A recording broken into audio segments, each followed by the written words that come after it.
ہمارے یہاں یوم ولادت کے نام سے منسوب ہے۔ آج کی تاریخ کو ایک نسبت ہے جناب محمد رسول اللہ صلی اللہ علیہ وسلم کی ولادت سے، اور اس تاریخ میں بہت سارے کام اہل ایمان کے یہاں ہوتے ہیں اور ہو رہے ہیں۔ محبت جناب محمد رسول اللہ صلی اللہ علیہ وسلم سے دنیا میں سب کو ہے اور ہونی چاہیے۔ اگر کسی کو جناب محمد رسول اللہ صلی اللہ علیہ وسلم سے محبت نہیں ہے اور آپ کی پیدائش پر کوئی خوش نہیں ہے تو یہ ایمان کے کہیں نہ کہیں سلب ہونے کا ذریعہ ہے۔ محبت کا ہونا ایک الگ چیز ہے، خوش ہونا ایک الگ چیز ہے۔ محبت کے تقاضے پر عمل کرنا ایک الگ چیز ہے۔ خوشی کو کس دائرے میں منایا جائے یہ ایک الگ چیز ہے۔ خوش ہونا الگ معاملہ ہے اور خوشی منانا الگ معاملہ ہے۔ اسی طریقے سے محبت کا ہونا الگ معاملہ ہے اور محبت کے اظہار کا طریقہ اور محبت کے اظہار کو کس انداز میں ہم پیش کر رہے ہیں یہ ایک الگ بات ہے۔ تو جب ہم قدم اٹھائیں تو یہ سوچ کر اٹھائیں کہ جو قدم ہم اٹھا رہے ہیں یہ قدم ہمارے شریعت کے دائرے میں ہے یا نہیں ہے۔ میں ایک جملہ بار بار عرض کرتا ہوں، ہمیشہ پورے سال عرض کرتا ہوں کہ دو چیزیں ہیں۔ ہمیں خوشی کے وقت میں مست نہیں ہونا چاہیے اور مصیبت کے وقت میں پست نہیں ہونا چاہیے۔ اگر مصیبت آئے کسی بھی قسم کا تو اس میں ہم ایسی کوئی حرکت یا ایسے کوئی الفاظ زبان سے نہ نکالے جس سے رب ناراض ہوتا ہو اور جو چیز ہمارے عقیدے پر ضرب کرتی ہو اور اللہ کے یقین پر وہ چیز ٹھیس پہنچاتی ہو، ایسا نہیں کرنا چاہیے۔ اور جب اللہ ہمیں کسی چیز سے نوازے، کوئی بھی نعمت ہمیں ملے، کچھ ہمیں حاصل ہو،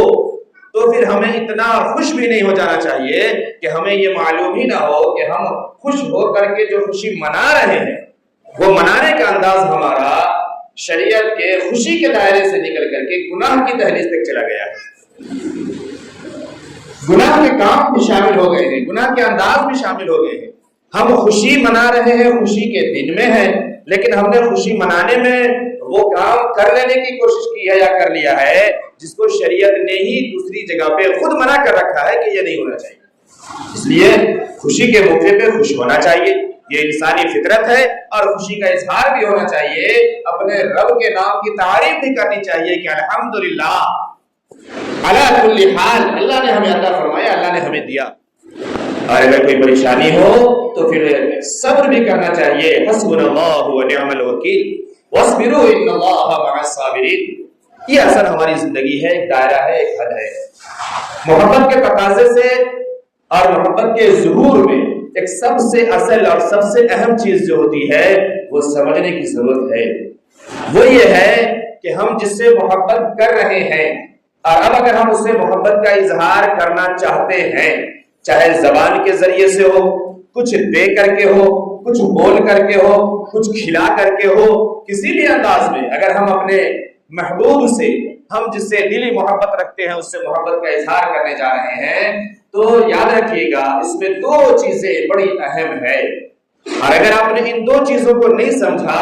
تو آپ محبت کرنے والے اپنے کو کہیں گے لیکن محبوب آپ کا آپ سے ناراض ہو رہا ہوگا۔ آپ پھر شکوہ کریں گے ہم بڑی محبت کرتے ہیں، ہم دیکھیے نا کیا کیا نہ کیے ہیں، لیکن پھر اس محبت کا ثمرہ نہیں ملتا، دنیا میں اس کا نقصان ہوتا ہے۔ بہت سے گھر کے حال یہ ہیں، لوگ کہتے ہیں دیکھیے میں والد کے لیے یہ کرتا ہوں مگر والد ناراض رہتے ہیں، بھائی کے لیے کرتا ہوں بھائی ناراض رہتے ہیں، بیوی کے لیے دیکھیے میں سب کچھ کرتا ہوں مگر بیوی ناراض رہتی ہے، بچوں کے لیے سب کچھ کرتا ہوں بچے ناراض رہتے ہیں۔ اس کی وجہ ہے سب کچھ کرنا الگ بات ہے، محبت میں کر دینا ایک الگ چیز ہے، لیکن کرنے کا انجام اور کرنے کا طریقہ اور کرنے کا سلیقہ اور کیا کرنا کیا نہیں کرنا یہ جاننا ایک الگ بات ہے۔ اس وجہ سے گھروں میں بھی ناچاہتی ہوتی ہے۔ تو میں صرف ایک اصول بیان کر رہا ہوں، یاد رکھیے گا کہ ہم جب کسی سے بھی محبت کا اظہار کرتے ہیں کسی بھی طریقے سے، چاہے زبان سے ہو، چاہے اس کے نام کی پارٹی کر کے ہو، یا اسے کچھ تحفہ دے کر کے ہو، کسی بھی انداز میں اگر ہم کسی سے محبت کا اظہار کرتے ہیں تو دو چیزیں بہت اہم ہے، اس کو سامنے رکھ کر کے اگر ہم اظہار کرتے ہیں تو ہماری محبت ہمارے لیے فائدہ مند ہوتی ہے، ورنہ اس محبت کا نقصان ہوتا ہے اور ہو سکتا ہے۔ ایک یہ ہے کہ ہمارے سامنے والا جو ہمارا محبوب ہے اس کا مزاج کیا ہے، اسے کیا پسند ہے اور کیا ناپسند ہے، وہ محبت میں کیا چاہتا ہے اور کیا نہیں چاہتا ہے، اس نے ہمیں محبت کے زندگی میں کیا سکھانے کی کوشش کی ہے کہ کیا اسے پسند ہے کیا نہیں پسند ہے۔ ایک سب سے پہلے محبوب کے پسند اور ناپسند، محبوب کے مزاج کو جاننا یہ سب سے اہم اور سب سے ضروری چیز ہے۔ مثال کے طور پہ میں آپ کو بہت بڑی سی مثال دوں، گھر میں اگر آپ سے بچے نے یا بیوی نے کوئی ایک چیز لانے کے لیے کہا ہو، وہ چیز معمولی ہو لیکن اس نے وہ کہا ہے، اور آپ اگر اپنے من سے کوئی اچھی چیز بھی لے کے جائیں گے نا، بیوی اور بچے خوش نہیں ہوں گے، اسے وہی چاہیے جو اس نے کہا، اور اسی وجہ سے ناچاکیاں پیدا ہوتی ہیں۔ اب اس میں تفصیل ہے، بہت ساری وجوہات ہو سکتی ہے کہ آپ کی اچھی چیز کیوں ناپسند ہوئی، بہت ساری چیزیں آپ کو اچھی لگی نا، آپ کے حساب سے اچھی ہے نا، اس کی ضرورت کی تو نہیں ہے، اس کے مزاج کی تو نہیں ہے، اس کے خواہش کی تو نہیں ہے، اس لیے مزاج کا سمجھنا بہت ضروری ہے کہ کیا ہم کر رہے ہیں، کیا چاہا گیا ہے، کیا مانگا گیا ہے، کیا تقاضا ہے، ہم وہ کر رہے ہیں یا کچھ اور کر رہے ہیں۔ دوسری چیز، محبوب کا مقام اور مرتبہ کیا ہے۔ ہر کسی کے مقام اور مرتبے الگ ہیں، ماں کا مقام اور مرتبہ الگ ہے، اس کے لیے اس کے حساب کی چیزیں چاہیے، اس کے حساب کا رویہ چاہیے، اس کے حساب کے الفاظ چاہیے، اس کے حساب کے لہجے چاہیے۔ بیوی کا مقام و مرتبہ الگ ہے، بیوی کے لیے الگ انداز چاہیے، الگ ناز و نخرے چاہیے، الگ الفاظ چاہیے، الگ تقاضا چاہیے، الگ چیزیں چاہیے۔ بیٹی ہے وہیں پہ، بیٹی سے محبت کا الگ تقاضا ہے، بیٹی کے لیے الگ الفاظ ہوں گے، بیٹی کے لیے الگ انداز ہوں گے، بیٹی کے لیے الگ چیزیں ہوں گی۔ اسی طریقے سے ہمارے جو بھی محبوب سامنے ہیں، بھائی سے ملنے کا انداز الگ ہے، بھائی سے باتیں کرنے کا انداز الگ ہے، بھائی کے ساتھ اٹھنے بیٹھنے اور کھانے پینے کا انداز الگ ہے، اور دوست ہے اس کا انداز الگ ہے، اس سے گفتگو کا انداز الگ ہے، اس کے ساتھ اٹھنے بیٹھنے کا انداز الگ ہے، اس کے ساتھ جو ہمارے چلنے پھرنے ہیں وہ الگ ہے۔ کیوں؟ محبت نہیں ہے؟ محبت تو بھائی سے بھی ہے نا، محبت تو دوست سے بھی ہے نا، سب سے ہے، لیکن ایک دائرہ ہے، ایک حد ہے کہ کس کا مقام کیا ہے، کس کا مرتبہ کیا ہے، اور پھر کون کیا پسند کرتا ہے کیا ناپسند کرتا ہے۔ ہم سوچیں جب دنیا کی محبت میں یہ اصول لاگو ہے تو جناب محمد رسول اللہ صلی اللہ علیہ وسلم جو امام الانبیاء ہے، اشرف الانبیاء ہے، سید الانبیاء ہے، جو خاتم النبیین والمرسلین ہے،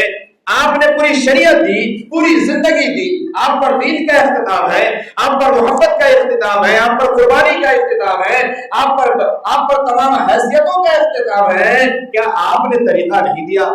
آپ نے مزاج نہیں دیا؟ آپ نے زندگی نہیں دی؟ ایک ایک چیز کو دیا۔ اللہ رب العالمین نے اپنے قرآن مقدس میں اس بات کو بتایا اور سمجھایا، یہی لقد کان لکم فی رسول اللہ اسوۃ حسنہ۔ کیا کرنا ہے، کس کے ساتھ زندگی گزارنی ہے، جس کے ساتھ زندگی گزارنی ہے، جناب محمد رسول اللہ صلی اللہ علیہ وسلم کی زندگی دیکھ لو کہ آپ بحیثیت شوہر کیسے ہیں، آپ بحیثیت بھائی کیسے ہیں، آپ بحیثیت معلم کیسے ہیں، آپ بحیثیت ذمہ دار کیسے ہیں، دیکھ لو آپ بحیثیت تاجر کیسے ہیں، آپ بحیثیت دوست کیسے ہیں، ایک ایک چیز موجود ہے، اٹھا کر کے دیکھ لو اور اس طریقے سے زندگی گزارو، یہ آسان ہے۔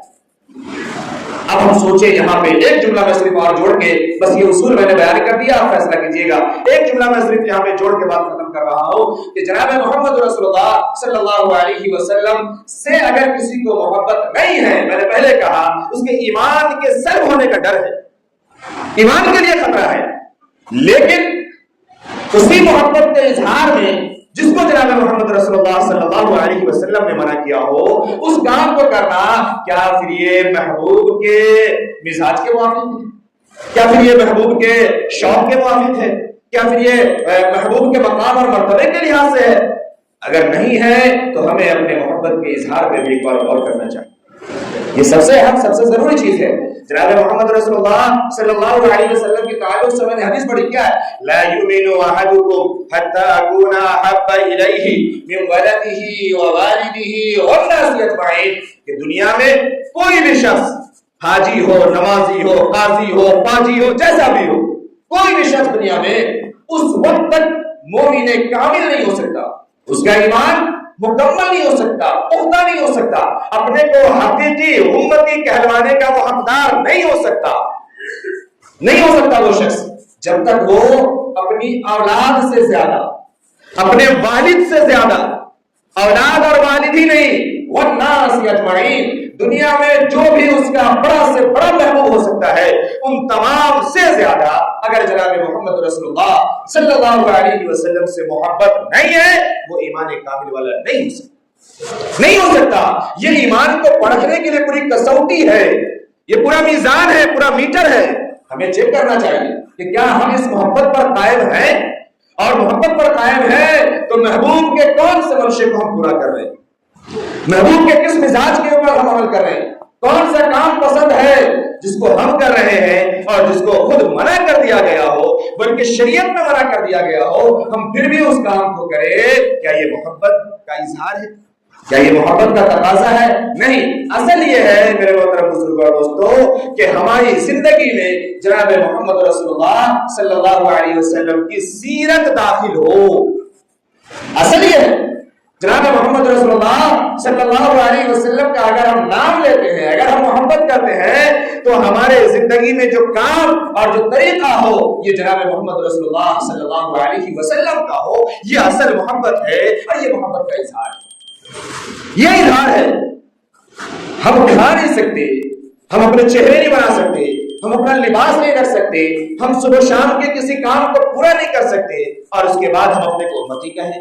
اس کے بعد ہم اپنے کو محبت کا اظہار کرنے والا کہیں، اس کے بعد ہم کہیں کہ ہم بہت محبت کرتے ہیں۔ سوچے کیا یہ سچی اور حقیقی محبت ہے یا محبت کے نام پر کہیں نہ کہیں ہم دھوکے میں؟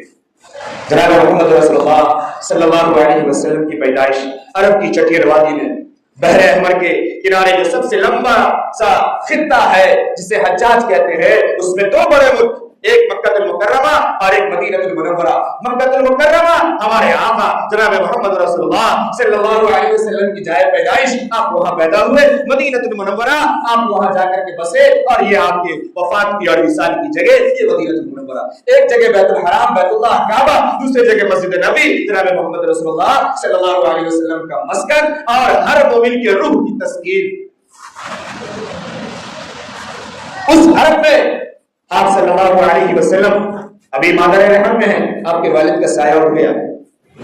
والد دنیا سے چلے گئے، آپ دنیا میں پیدا ہوئے، آپ کے پیدائش کے ساتھ تاریخ میں باتیں موجود ہے، لکھی ہے کہ دنیا کا نقشہ بدل گیا، عرب کے حالات بدل گئے، خشک سالی ختم ہوئی، ہریالی آئی، چیزوں کے مزاج بدل گئے۔ اور اس سے پہلے بھی جب آپ مادر رحم میں ہیں اور بی بی آمنہ جب کہیں آتی ہے اور جب کہیں جاتی ہے وہاں کی پوری فضا بدل جاتی ہے، پورا ماحول بدل جاتا ہے، ایک ایک چیز تاریخ میں لکھی ہے۔ آپ صلی اللہ علیہ وسلم دنیا میں تشریف لائے، ایک جملہ بس میں یہاں عرض کروں، جب حضرت عبداللہ آپ صلی اللہ علیہ وسلم کے والد محترم ابا جان کا انتقال ہوا ہے، اس وقت حضرت عبداللہ کی عمر یہ 18 سال، کتنی تھی؟ 18 سال۔ ایک جملہ صرف جوڑ رہا ہوں، زیادہ کچھ نہیں۔ ہمارے یہاں 28 سال کے بعد بھی شادی کی عمر نہیں ہو رہی ہے،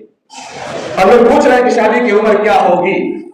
اس سے بڑی دلیل شاید نہیں ہو سکتی۔ حضرت عبداللہ جناب محمد رسول اللہ صلی اللہ علیہ وسلم جب مادر رحم میں ہے اور آپ کے ابو کا جب انتقال ہو رہا ہے تو آپ کی عمر 18 سال ہے۔ ایک جملہ اور جوڑے،